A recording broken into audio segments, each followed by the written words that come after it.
আচ্ছা এটা ফ্লাইট হয়েছে কি 3টে বাজে, আর এখন বাজে 12:30, 2.5 ঘন্টা আগে ফ্লাইটও পালাইছে। সবচেয়ে বোরিং লাগে ওটা, আর কিছু না, খাস কিচ্ছু নাই, ওখানে বইয়ে থাকা লাগে।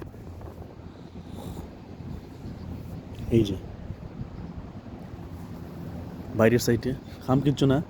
সমস্যা হয়েছে কি, এই যে এখানে ওয়াইফাই স্লো মিলে।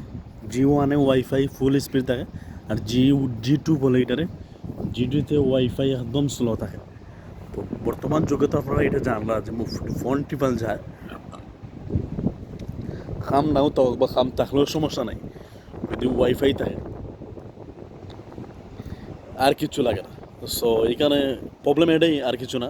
সো আমরা G1 যে কাজ করি, G1 কাজ করলে আলাদা মজা, একটা মজা মেলে। কারণ হচ্ছে কি, দিন শেষে আমরা কাম করি আর না করি, ওয়াইফাইটা একবারে ফুল ফুল ফুল ফুল একবারে ফুললি স্পিড মিলে। এই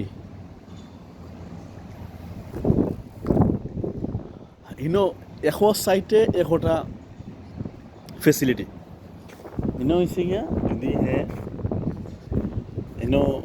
থাকলে পালা খেজুর খাওয়া যায়, VIP পানি মিলে, গাওয়া মিলে, দোসা মিলে, আর সেইটার মাঝে শুধু পানি মিলে, আর কিছু না। এশো সাইটে এশো ফেসিলিটি, এশো সাইটে। সো ফ্লাইট যদি মানে সময় মতো যাইতো, কোনো বোরিং লাগতো না। সমস্যা হয়েছে এটাই, ফ্লাইট 2 ঘন্টা 3 ঘন্টা আগে বইতো এই জায়গায় যদি ফ্লাইট থাকে। আবার কোনো দিন দেখা গেছে যে ফ্লাইট নাই, একদম ফ্লাইট নেই, বসেও কাটাইতে হয় সারাদিন। কোনো দিন দেখেন একটা ফ্লাইট আছে, আবার কোনো দিন দেখেন 2টা বা 3টা ফ্লাইট আছে, কোনো দিন আবার আছে একসাথে 5-6টা ফ্লাইট আছে। সো কাজের মধ্যে আরাম আছে, কিন্তু সবচেয়ে বোরিং লাগে যেটা, যদি একটা ফ্লাইট থাকে তার 3টা বাজে, এই ফ্লাইটটা 12টার সময় ফাটিয়ে দেবো, লুক ফাটিয়ে দিলে এগুলো কোনো কাজ নাই।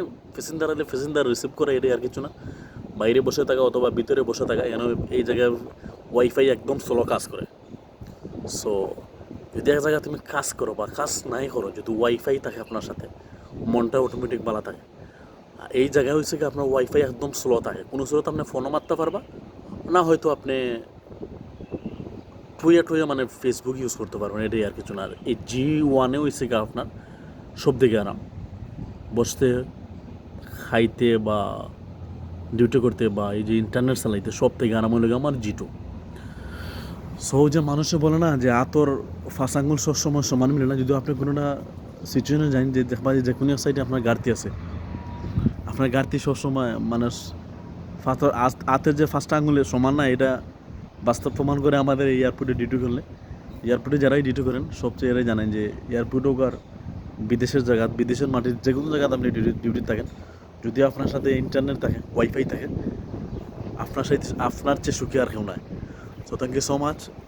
বোর্ডিং আরম্ভ হয়ে যার, ফ্লাইট আছে 3-4 মিনিট, আমি যাই ভিতরে হই, যেহেতু সময় ভিতরে বইতে ভালো লাগে না, ফোনটিতে টিপতে ভালো লাগতেছে না হইতে, আমি একটু বাইরে গিয়ে একটা ভিডিও শট নিয়ে আসি, এর জন্য বাইরে আসছি এই ভিডিও শটের জন্য খালি।